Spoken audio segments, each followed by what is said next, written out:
Welcome to the History Guy Podcast, the podcast dedicated to stories of lesser-known historical events, told by Lance Geiger, also known as the History Guy on YouTube. I'm Josh, your host, a writer for the channel and eldest son of the History Guy. We tell all kinds of stories about history from the modern era to the ancient past, so you never know what we're going to talk about next. One thing you can be sure of, it is history that deserves to be remembered. This episode of The History Guy is brought to you by Magellan TV, a new kind of streaming service that promises to bring you the best documentaries from around the world. On today's episode, The History Guy is going to talk about beef. First, he will tell the interesting and surprisingly complex story about how cows, beef, and the cattle industry have intertwined with American history and left a deep impression on American culture. After that, you'll hear about the only cut of meat to ever be knighted, Loin of Beef. Without further ado, let me introduce the History Guy. There's an old adage that says, you are what you eat. And while that's likely talking most about the health of your diet, it does illustrate the fact that what a culture eats says much about that culture, and likely impacts that culture's history. And when we look at the confluence between diet and culture in America, one food looms large. One food that we eat in larger quantities than almost any other country on Earth. One food that is the primary ingredient in one of the most quintessential of American foods, the hamburger. Beef cattle arrived with the earliest European settlements in the Americas, and beef production and consumption has been a primary driver of American history ever since. Although there were wild bovines in the Americas, notably the American bison, the cattle we use for beef originated in Europe and were brought to the Americas almost as soon as Europeans arrived. On his second expedition in 1493, Christopher Columbus brought some cattle, primarily intended as draft animals. Some of these cattle escaped and feral herds were established. More were taken on Spanish expeditions to Mexico and South America. These cattle were wiry, thin, fast. They had long horns for defense, and they were hardy and drought-resistant. In North America, cattle arrived with some of the earliest European colonists. Cattle were imported to Virginia's Jamestown colony in 1611 and were imported to the Plymouth colony in 1624. These were English breeds, especially the Devon, which is one of the oldest breeds of domesticated cattle. Cattle were not just used for beef, they were also used for milk, leather, and as beasts of burden. As Americans went west, cattle went with them. The demand for beefsteak grew the same way populations and wealth grew, due to the relatively easy availability of land in the United States. Meat generally, and beef specifically, was far more available in America than it was in Europe, where the economics of meat production meant that most meat was consumed by the wealthy. In the United States, there was enough room that herds could be grown near and around cities, and that created a thriving market from early on in the nation's history. That availability of meat was also a driving force in American immigration. When the immigrants wrote letters back home in the early 19th century, their relatives often expressed disbelief when they were told that, in America, people ate meat almost every day. Meanwhile, in the Great Southwest, the descendants of the cattle brought by Columbus moved north. Herds may have been grazing in what is now Texas as early as the 16th century. As Spanish settlers and explorers did not fence their cattle, many easily escaped. On the Great Plains, they had no natural predators, and they thrived for the most part. Even Native Americans left them alone, as bison were actually tamer and easier to kill.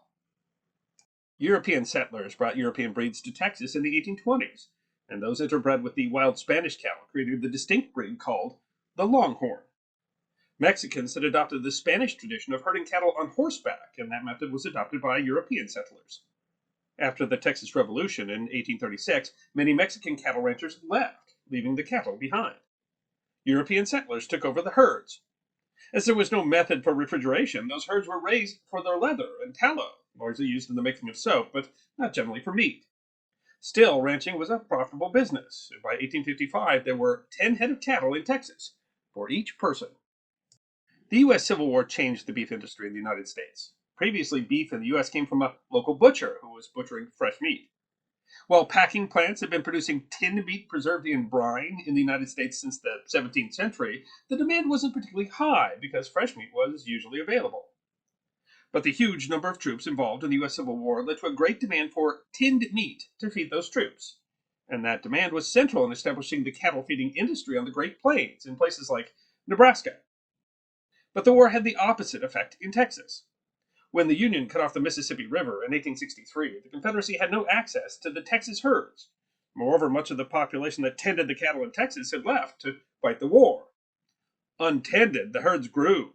When the war ended, demand in the East, fed by population growth and increasing wealth, was outstripping supply. Meanwhile, in Texas, millions of feral longhorns wandered the Great Plains.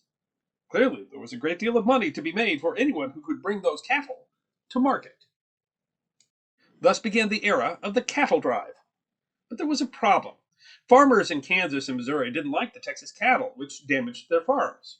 And longhorns carried a kind of tick that caused a disease that was usually fatal to European breeds, but to which the hardy longhorn cattle were resistant. An enterprising businessman named Joseph McCoy came up with a solution. McCoy realized that rail companies wanted more freight business, and that stockyards in Chicago were perfect for feeding the growing demand in the East. McCoy invested in a small town along the railway called Abilene, Kansas, where he built stockyards and motels. Abilene was west of most Kansas farming, and at the end of the trail that had been established to help supply the Confederacy that was called the Chisholm Trail.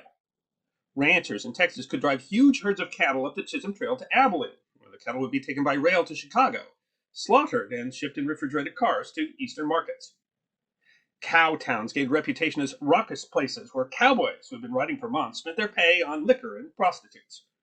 Everyone got rich: the railroads, the ranchers, the stockyard owners, and Joseph McCoy. Based on his vision, more than 2 million cattle were moved from Abilene to Chicago between 1867 and 1881. Success of his vision is one genesis of the term, the real McCoy. Cattle ranchers expanded across the Great Plains, a trend that was made easier as Native Americans were driven onto reservations and the great buffalo herds were hunted to extinction. Cattle facilitated railroads, which facilitated immigration and further drove the wars to remove the native peoples. Ranchers kept huge herds, from Texas to Canada. The Great Plains became known as the Cattle Kingdom amid the cattle boom. But the time of the cattle kingdom and the cowboy was short-lived. The herds competed with each other and the land became overgrazed. Then, in 1885, a recession reduced demand, and repeated droughts and harsh winters decimated herds. The time of open-range grazing was coming to an end, and that was facilitated by two new technologies. In 1874, Joseph Glidden, a businessman from Illinois, developed a method to mass-produce barbed wire. The new wire allowed a revolution. Fencing was expensive in the West. Fences were usually made of wood, which is scarce on the Great Plains. Wire fences were less expensive, but they tended to break when pushed by something as big as cattle. Barbed wire was stronger, as it twisted two pieces of wire together, and the barbs kept the cattle from pressing against the wire. Barbed wire allowed the Great Plains to be fenced. But another technology was needed to move from the era of open range to the era of ranching. In 1854, an engineer and inventor named Daniel Halliday invented the first commercially successful design for a self-governing windmill. By the 1870s, the invention was spreading across the Great Plains. The windmill allowed a farmer or rancher to retrieve water from aquifers, freeing them from competition over water sources. A college dissertation in 1895 concluded of the windmill, "Without them, we must immigrate. With them, we can irrigate." The transition was not smooth. Larger and wealthier ranchers were the first to start to use the fencing to cut off large tracts of land, sometimes well beyond their legal claims. So-called fence-cutting wars erupted and often became a form of class warfare between wealthy ranchers and smaller herdsmen and farmers. Probably the most famous of these was the Johnson County War.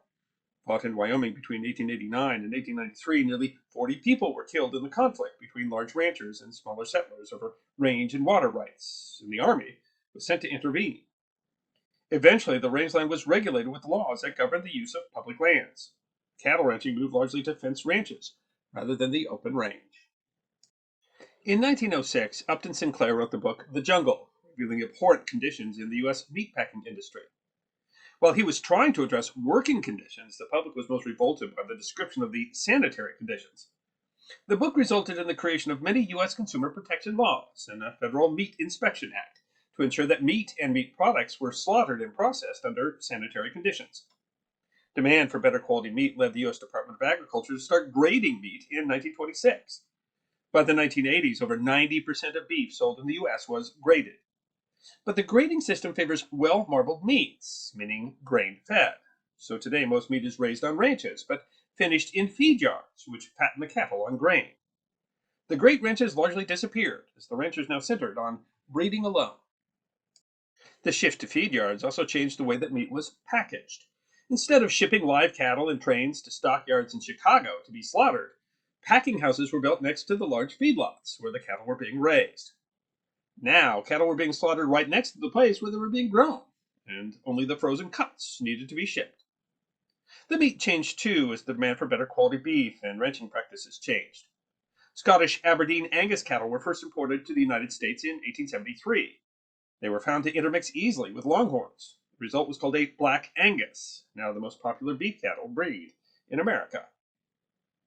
The ready availability of beef gave rise to the food that most defines American cuisine today. In the early part of the 19th century, most immigrants from Northern Europe came through the German port of Hamburg, and they brought with them local recipes for minced cooked meat. That dish became popular in American restaurants under the title Steak Hamburg Style or Hamburger Steak. There are many claimants in the 1880s and 1890s who invented the idea of putting hamburger steak inside 2 slices of bread. Who you think invented the hamburger today depends upon where you live. But whoever it was, the idea sold.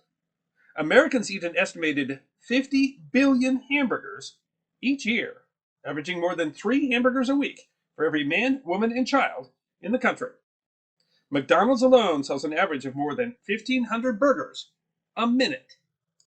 Per capita meat consumption in the United States doubled between the 1930s and the 1960s and reached its peak in the 1970s, although it has declined some since. Americans are still among the highest per capita consumers of beef in the world. The U.S. Department of Agriculture attributes recent declines to product shortages, which have increased the price of beef relative to chicken, but the USDA predicts that the price of beef will be declining in the next decade and demand will increase again. There are significant indications, though, that culture has changed and per capita consumption will never reach the highs that it had in the 1970s.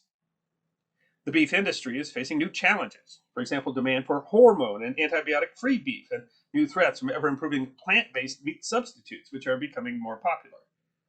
And in the most dramatic innovation in the industry, in 2013, for the first time, lab-grown beef, that is beef muscle grown in a petri dish, was ground into a hamburger and eaten. That new technology might be available in stores in the near future, as several startups are pursuing the technology. Beef production and consumption has been a large driver of American history, as economics and culture are always great drivers of history. But the effect of the beef industry on American history really does prove the adage. We really are what we eat. Now's the part of the episode where we get to chat with the history guy about what we just heard, what we're going to listen to, and some behind-the-scenes stuff that you only get to hear about on the podcast. What I love about episodes like this one is how unexpected the story kind of rolls out. Because you start with thinking about steaks, and then at the end of it, who would have thought that steaks affected American culture so much and defined so much across, entire periods of history, and not just the initial part, but into the West, and then into even into the industrial age. Yeah, there's so much that we do on the show that is surprising, and this is actually came to me a couple of different ways. My mother is in the beef industry and is a big name in the beef industry, and so that part of it was coming from her. But I also have I have some friends in the city. I live near St. Louis that we have lunch with now and again, and it's really just a bunch of old guys with a lot of experience. And one of those guys just came to me and started talking to me about the railway coming through St. Louis with the beef, and that was part of what put it all together. But yeah, so many ways. Because it starts with the earliest European contact with the Americas. It has to do with the Civil War and essentially the cattle being abandoned during the Civil War, so that there were more Longhorns running around than there were bison running around after the war. And there was this trail that had been built for the war that they turned into the cattle trail. So the Chisholm Trail was all intimately connected to the Civil War, and then how that affected settlement in Kansas, and it's incredible because it kind of defines, how the cattle industry defined the entire Western culture. it does. Yeah, and it's still, if you ask cattle drives, what is American cuisine, they'll still say a hamburger, which is really just a sandwich. It wasn't invented here, but it still is. It's kind of what defines America. And so there's so much in there. It was really interesting. People writing home from Europe who had come and immigrated to the United States saying, "I eat meat almost every day," and people just wouldn't believe them. And so we have a lot of episodes like that. This was one that there were just so many bits to it that was kind of hard to fit it all in. I wonder if I should have made that into multiple episodes, just because there's so much barbed wire and windmills and all related to the same thing, and all related to this large trend that really affected the American economy. And darn it, I don't know if it's less popular there or not. I still love a good steak. I still love a hamburger. So. Yeah, that's I know that there's some people where that becomes a kind of a political issue, but yes, for America, it's clearly that this is hamburgers. That's defined. That's an American. I think most of us are still eating. As long as it's still legal, I'm going to be eating me steaks. That's how it works. Mine is locally sourced, though. I can't say to everybody that locally sourced beef. See, that's good, because I noticed that a lot of the places not so locally sourced. And in Wyoming, where I am, you drive by signs and stuff that'll be like, "This is beef country." So there's still some stuff going on. I don't know, but I would imagine that there are probably more cattle in Wyoming than people. It would be my guess. Yeah, that's probably true. It wouldn't be that hard to hit that mark. So yeah, I literally buy beef from a guy who lives 2 miles away from me, and we buy it by the side, and we have. So I mean, it is. I mean, like I said, my mother has always been involved in the beef cattle industry. So I've always, when we were kids, with steak was just like, that was what we had, 3 days a week. It's always been a part of mine. I do love it. But I mean, it also the history was. I mean, it's really fun to have my job. Because when you go research these things, even things you thought you knew about, you always find out so much. I mean, it's so fascinating, and this is one of those episodes. Yeah. And you mentioned barbed wire. The importance of barbed wire is kind of incredible to the West, and the fact that it was intricately tied into cattle raising and there was significant violence over barbed wire, because that was the real question, is how settlement worked, and so there was. I mean, the range wars were really fighting over when you used to be free range, and now that was going to be farmland, and the wire was keeping them out of it, and that was originally to prevent the spread of disease from cattle that were coming up from Texas. And it's all really an interesting story, and probably could have done an entire episode on barbed wire itself. Yeah, because maybe we will at some point. Yeah. But I know you driving on the roads through any of these states: Nebraska, the Dakotas, Montana, Wyoming, Kansas. Barbed wire, everything's barbed wire. It's everything is fenced. There's parts of Kansas where there was no wood for fences, and so the fence posts are rock or stone. But they're still putting up the posts. Incredible. Yeah. That's how important, and how many miles of wire we spread across America, and how that transformed the way the whole nation was built from what it was before. Yeah, it's extraordinary. Fencing off the West, and it's an incredible. I mean, it was a huge effort, and it dramatically changed how the West was used, how the land was used, and how it looked as well. And I've strung a goodly amount of wire myself. So yeah, I grew up in South Dakota, so yeah. I've built and repaired barbed wire fences. I was thinking about your dad. My grandpa George had a clock, and on either side of the clock were all these different barbed wires for how they would fold them and stuff like that. I think that was actually a retirement gift that he got from the Forest Service, is where he got that. Yeah, and it showed all different types of barbed wire. Yeah. That thing was really cool, and it was not something.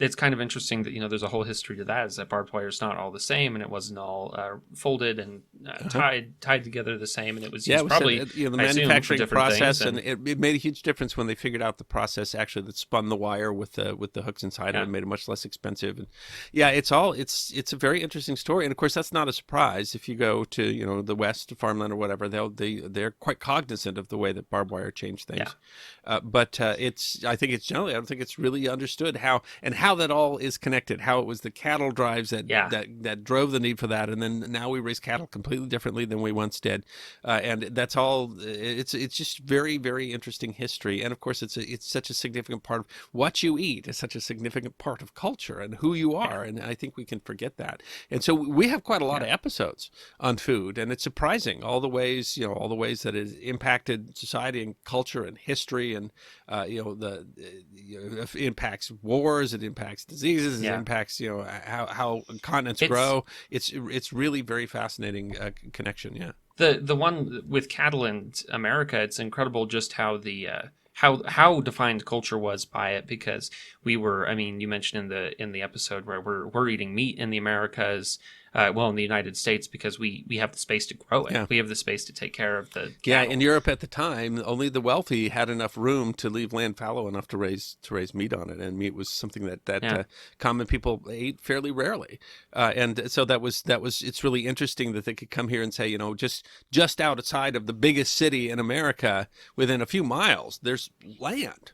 And we're raising meat on that land, and that was different, and of course that led to quite a lot of immigration into the United States. Of course, quite a lot of that land was only free because the Columbian Exchange, and we brought disease and killed off the population that lived here before. But I mean, it is part of certainly what defined America, is that and still, I mean, it's when you go to Europe, it's very difficult to help people understand the distance in America, how much room there still is in America that doesn't have stuff built on it, and that is still a measure, and beef is still a measure of that. That we still have roaming cattle. We do, and I see them all the time. You live in Wyoming, I live out in the West here, so but if you live in a city that I think you take for granted, kind of exactly what it means to raise cattle and how we do it and all this and all that various things. But it is just crazy that in Europe for such a long time that eating meat was a luxury, and in the United States it wasn't.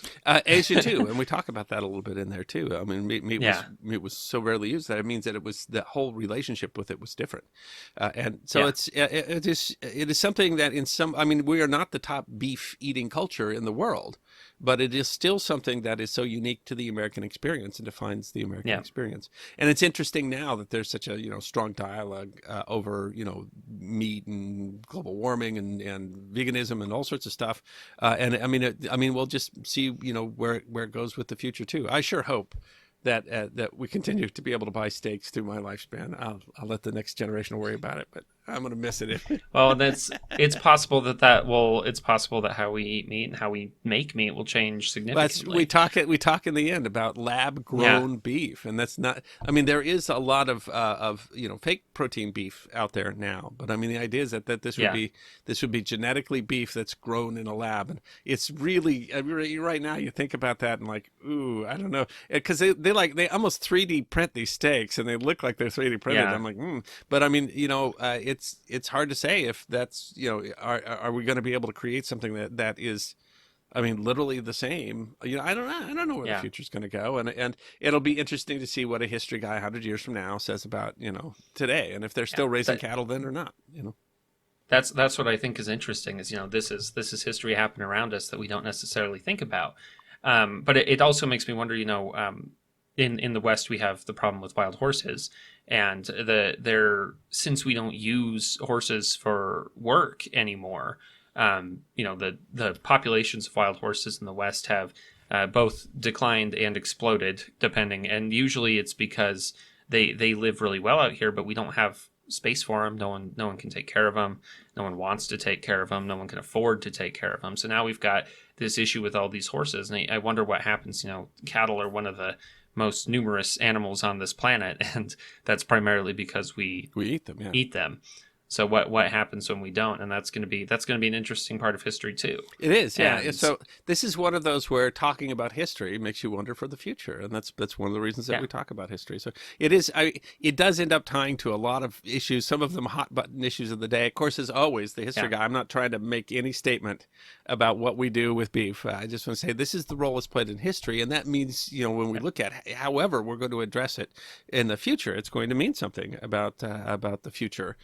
And because it meant something about the past. And I think it's important for us to acknowledge that whether you whether you're don't want to eat meat, or whether you want us to move away from meat as a culture.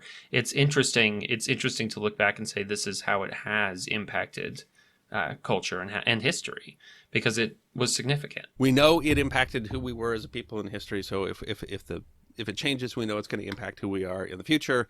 And then sometime a historian's going to go back and look at that. And that's a good story. That's another reason to learn history, as well as the fact that, it's just an enjoyable story. And how the railroads were built partly because of the beef, and then that allowed us to change the whole culture with it. Magellan is sponsoring this episode of the podcast, and we'd like to thank them for making it possible for us to continue talking about history. We both really enjoy Magellan TV. We're always watching new stuff. And so the question that we always ask is, what are you watching on Magellan TV lately? I love Magellan TV. There's a lot of stuff I watch on Magellan. That's what I do with my free time. It's what I do when I'm on the treadmill. We did an episode on treadmills the other day. I didn't mention to people that I am a regular user. My treadmill doesn't have any clothes hanging on it. It really doesn't. But I just started watching a 3-episode series that's called Space Colonies. And so it ties. I love watching science fiction television when I have a chance. And the idea of what near science fiction is going to be. I mean, not necessarily out in the far future, but I mean, what's next for humanity? And this really talks about some of that. What happens if we start living in some place other than on the Earth? 3 episodes in the series are each about an hour long. The first one talks about us doing things like near Earth orbit, and then the next one talks about the moon, and then the next one talks about Mars. Those have been interesting parts of some important science fiction movies in the relatively recent past. And this is really talking about that from a science perspective. So I'm really enjoying it. I'm learning an awful lot, and it reminds me. We've done a lot of things together, but we grew up playing some video games together too. I raised you guys, and I played a lot of hours of Civilization 2, which I think they're probably now up to Civilization 6 or 10, or I don't know which. But anyway, in Civilization 2, you could win by colonizing Alpha Centauri, and so there's so much of the animation on this one reminds me of how you used to win the game of Civilization. So it does. It's one of those things where it ties to my past. It talks about how the past ties to the future, and it talks about what really might be occurring in the near future. So and one of the things I love about Magellan TV is there's just so much that you can find there. I've been watching this one. It's called Warrior's Way, the original superheroes. And so it's got 6 episodes, and it talks about essentially specific people and then kind of the culture that raised them to be these soldiers that they were. And so the episode that I was watching most recently was on Timur, or Tamerlane. And he was a Mongol who lived about 180 years after Genghis Khan, and he built an empire in Central Asia. And it was an interesting time, because as the Mongols were kind of collapsing, then all these khanates and stuff built up after that. And so it's got a couple of other ones about various people in completely different eras of time, mostly when they're fighting with swords, though. It talks really in depth about the cultures, about what made them so good at what they did, and why they were able to have such incredible impacts on history. And so Magellan you're always able to find something like that. I will have to check that one out. Yeah, there's people that are such heroes that they become legends that were very much the superheroes of the past. Yeah. They were real people. And I always love, it's always enjoyable. There's always something you can watch. And whether you're in a mood for a nature documentary, or for a history documentary, or for a science documentary, or, if you're talking history, anything you want to talk about, if you want to talk about modern history or ancient history, or World War II or whatever, it's a great place for people who enjoy learning while they're doing their entertainment. And they're always going to be high quality. That's what Magellan promises, made by documentary filmmakers. And thanks Magellan for sponsoring our channel too. We really enjoy working with them. And if you go to try.magellantv.com/historyguy, we're going to have an offer for you. I think at the moment you're getting some money off of an annual membership. So if you want to give it a try and learn some stuff, right now is a great time to go to try.magellantv.com/historyguy. Next, the History Guy is going to talk about Loin of Beef. And stay tuned after the episode to hear us chat a little more with the History Guy. Horton Tower is in Lancashire and sits on top of a hill described as the tallest in the area. The land has been in the possession of the de Horton family, descendants of Harvey de Walter, a companion of William I, the Conqueror, and through the female line of Godiva, the Countess of Mercia, at least since the 12th century. The family first took the name Horton, spelled Hoghton, but pronounced Horton, in 1150. The current house, a fortified country manor, was built between 1560 and 1565, and some historians have asserted that a notation in a will in 1581 is evidence that a young William Shakespeare may have spent time at Horton Tower, although there is scholarly dispute over that claim. But it is known that in August of 1617, King James I stayed at Horton Tower for 3 days, along with several other nobles. Some scholars speculate that this visit is what prompted the king to resolve a dispute between Catholics and Puritans in Lancashire regarding sports that were permitted on Sunday, published as the Book of Sports, which allowed archery, dancing, leaping, vaulting, or any other such harmless recreation on the Christian Sabbath, but prohibited bear and bull baiting and bowling. Housing the king was expensive, even for a few days, and the cost including providing a red carpet for the half-mile-long driveway nearly threw the Horton family into bankruptcy. But in James I's stay at Horton Tower, one story persists. The king was rather impressed with a meal, a loin of beef, and proclaimed, "'Tis worthy of a more honorable post, being not loin, but sirloin, the noblest joint of all," and drew out his sword, and in a frolic, knighted it. The story is well known and popular enough that the act has been reenacted at Horton Tower, which has been restored and is today run by a trust and open to the public. And Astley Hall, a museum in Lancaster, displays a chair where the purported loin was laid for the ceremony. But before we delve into the veracity of the legend of how the sirloin got its name, we have to ask another question. What kind of meat would the king have knighted? It's an important question because if you're from the United States, your understanding of a sirloin would be different than the one that King James would have had. Because, you see, the United States and Britain use different primal cuts when butchering cattle. Primal cuts are the large pieces of meat originally separated from a carcass during butchering, and different countries do primal cuts differently. They are distinct from prime cuts, which refer to the quality of the meat. What the Americans call the sirloin, the British call the rump.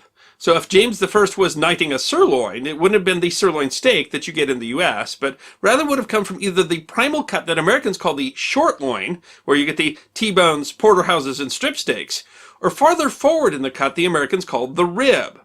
While the British cut does include a rib, it's called a forerib and produces the cuts that Americans call short ribs. But the British sirloin includes the part of the American rib where we get the roast called prime rib, which would seem more likely to be worthy of knighthood than the relatively inexpensive U.S. sirloin, a cut of meat from which the British used the less than complimentary name rump steak. And that all might be useful to you the next time that you go to a steakhouse, but it doesn't help to answer the question about whether it would be appropriate to tell the waiter at that steakhouse that the name sirloin came because King James I knighted a prime rib in 1617.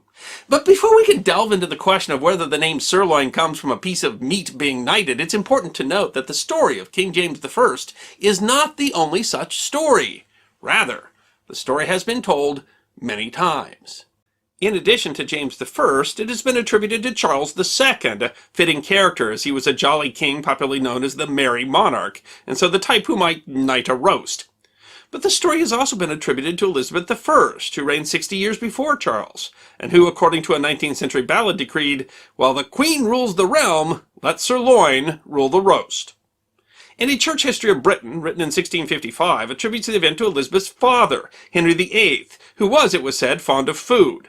In that description, an abbot, watching the king eat a joint of beef heartily, proclaimed that he would pay £100 to have such a stomach, since his was weak and queasy. The king responded by putting the abbot in the tower and feeding him only bread and water, so that when offered a good meal of beef, he was so starved that he ate heartily. The king then demanded his £100 for having fixed the abbot's stomach, and, according to the account, knighted the beef for good behavior.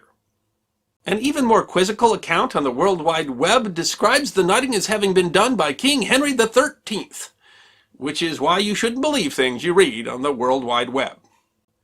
But the general conclusion is that the term sirloin predates any of these stories and was originally spelled many different ways, with the spelling S-I-R-L-O-I-N with an I not coming until the 19th century. The consensus is the etymology of the word sirloin comes from the French sur, S-U-R, meaning above, and referred to the cut of meat above the loin, which is odd because the French use different primal cuts than both the British and the Americans, and there is no cut called a loin or a sirloin. And so even if the name sirloin has nothing to do with the knighting of a piece of meat, it is still a rather obvious pun, so much so that the name Loin of Beef appears in not one but two episodes of Bugs Bunny cartoons, 1949's Rabbit Hood and Nighty Night Bugs, which won the Academy Award for Best Animated Short Film in 1959, the only Bugs Bunny cartoon to be so honored. And so it is quite possible that any or all of the monarchs mentioned availed themselves of this simple pun in jest at some time during their reign, and as they were the king or queen, you can guess that whoever was at the table with them laughed as if it was the most original joke they'd ever heard. Before you did this episode, I had literally never thought about the name sirloin coming from a loin of beef being knighted. It's apparently a really well-known story, but it just never even occurred to me to wonder. But I mean, sirloin did not come from that. It was sirloin before that. But yeah, it is such a funny, it's such an obvious joke. And you can just imagine royalty going, I knight you sirloin of beef. Whoa, how clever am I? And everybody in the room is, of course, going, oh, you're the first one who has ever thought of that joke, Your Majesty. Yeah, it's a great story. Yeah. Because and so did you know the story before you did the episode? We were watching another show on television and about two guys that were buying stuff, buying stuff out of like used shops and stuff like that, right? So they were, collecting antiques, and one of them bought this picture of James knighting the beef, and I'm like, what? I've never heard of that. Is that real? And I looked it up. So that's how that happened. We saw that on TV, and it turned out to be just a delightful story. That it really happened. It really happened apparently multiple times. It's kind of this running joke, and then it gave me some time to talk about beef and why beef's cut differently in France than in England, and we have different names for the So it's all of it's really interesting to learning. Who knew? Oh, well, I didn't. Somebody did, but I didn't know that what we call sirloin in the U.S. is not what they call sirloin in the UK. And that the French don't even have a sirloin. Yeah, it's all completely different kind of meat, and yeah. So I mean, that's just how you cut it. It ended up being a great like leverage point to talk about some really interesting bits of history and put some pieces together. And it was fun. Yeah. It was a fun episode, right? It's one of those two where I'd never seen that before. But there is there is a place in England. There's a manor that really. Their big selling point, if you want to go have a wedding there, is that's where the meat was where they knighted. Yes, it's just you only mentioned it briefly, but the family there the Horton family having to provide a half mile of red carpet for the driveway so that the king can walk up is. That's something we might come back to that sometime and talk about that because it pretty much bankrupted them. To host, it's objectively hysterical too. So it's almost like the king is a white elephant. I mean, that's how it works. Yeah. And I was at another manor in the UK once, and they had hoped that the king would visit, and they had designed all these rooms around the idea of a royal visit, and then they never came.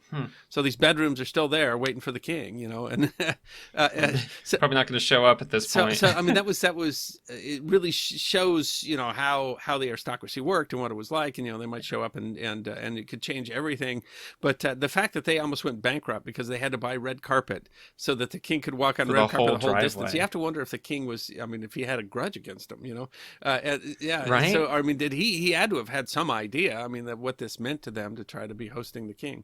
So it also seems honestly like it must have been like, I'm sure they all took it very seriously, but trying to imagine him with just probably an army of courtiers and people around him stately walking down this mud road on a red carpet. Yeah. I mean, are they taking this stuff seriously? So there's another story that's popped up in a couple of episodes about the legend of Gotham of the goat pens. And that was actually a town in Nottinghamshire, and the king was going to go through town, and that would make their town through road a royal road, and they could charge a fee for it. And so men ran around and pretended they were crazy. And when the king's when his retainers saw that, they thought that insanity could be contagious, and they went around the town rather than go through the town. And so they're people that were wise by being crazy, and that was all to keep the king from walking across the middle of town. We don't want you to come here. This is a problem. If you think it's good to be king, it really shows what people thought of the kings. So it's fascinating how the whole history of that worked and what it meant to them, and it's still. Yeah, especially for we Americans, it's kind of hard for us to understand the whole idea why we're keeping royalty around and why you ever spent that much money on the carpet. But I think it even is probably more telling if you're there in the UK to see how that once was and what it really meant, that your whole family might, go under because the king came to visit and you had to buy more red carpet than the county could afford. Because we dramatize it in so much fiction. We do so much of the the ancient kings and how gorgeous everything looked and the opulence that they lived in. And all I can think is that a lot of what actually happened we would see it as farcical today. It would look stupid. Someone should dramatize the story with all the period pieces that they're doing on royalty and stuff. Like someone should dramatize the story and show them scrambling to find the red carpet so that the king could come. Because I took a class in college called The History of the Medieval City, and one of the things we talked about was spectacle and how it was very, very carefully presented. So this was about like the 100 Years' War with the British king comes in, the English king comes through, and the French king comes through, and they both have these huge parades when they do it, and every symbol on their floats and what they were wearing, everything meant something and had very specific and overt connotations to it. And it's interesting because when I think of it, some guy comes in wearing a gaudy deer on his head and he's riding on a float that's all painted blue, and it all ends up looking just silly. What is this? But they were all very specifically meant to, and it's as a matter of culture that's interesting, and that's exactly where the sirloin falls. Well, how different is that from what we do with the homecoming parade? I don't know, but I mean, right? That's stuff that I mean, which was kind of what we talked about in the class, was that there are lots of things that we understand as symbolic in music videos and television and stuff like that. If they have gold or something like that, we understand that means, they're wealthy, that kind of stuff. Is that even those simple things we take for granted, those aren't always true. And that the stuff that they did in the Middle Ages, we might now not understand and not get it, but it was sending specific messages. And that's interesting. And I think that, the whole story, that this whole story about sirloin is kind of a joke, right? Is that the whole episode turns into this is all, it's funny, it's entertaining, it's enjoyable. And it ties kind of nicely into the ridiculousness of those courtly manners of, they have to do all these very specific things. Because it's really funny, and we kind of mentioned that a little earlier, that to imagine, James the First knighting this prime rib, the sirloin, and it's not that he was knighting a loin, something they called a loin of beef. It was already called a sirloin of beef, and he was just making a very big show about a low hanging pun. Yes. And the fact that everyone around him had to just act and you wonder then how many of those jokes there were if they were doing that all the time, and how drunk they must have been clever, too. Yeah. Sir. They're also, you can't drink the water at the time, so those guys might have been 15 pints in too by the time they were laughing at it. Yeah, the kind of joke that these days would earn nothing but groans. Dad joke. And Yes, king jokes are essentially just the old version of dad jokes. And they have to, everybody's laughing so hard at it because they're like, we don't want to insult the king. Your Majesty, your famous humor. Well, you don't want to end up like the story of Henry VIII, the dude put in that he starved him so that tower. So he can eat the meat as if, you don't want to. Yeah, it's an enjoyable. It was another one that was really enjoyable to do the research, and it's one of those things where you wouldn't have guessed that was something you could talk about, and it was. And it's worth talking about. It's a fun story. A piece of history that is entertaining. It was entertaining at the time, I'm sure, for everybody. And now for us, we can look back at it and we can laugh at, the simpler times of the medieval ages when a king could make that pun. We hear worse today. I mean, I wonder That's what they would think of the humor that we put, say, on television on a nightly basis. I honestly don't know. But it is part of what's very fun about doing the job that we get to do is that you get to go research just goofy things that are just parts of history. It deserves to be remembered because it's a good story. Thank you for listening to this episode of the History Guy podcast. We hope you enjoyed these stories of forgotten history, and if you did, you can find more on our YouTube channel at The History Guy, History Deserves to be Remembered. We will continue to release podcasts every other week, so stick around if you want more podcasts on forgotten history. You can also find us on our website, thehistoryguy.net, as well as on Facebook, Twitter, Instagram, Rumble, and Patreon. You can even get a personalized message from the history guy himself on Cameo.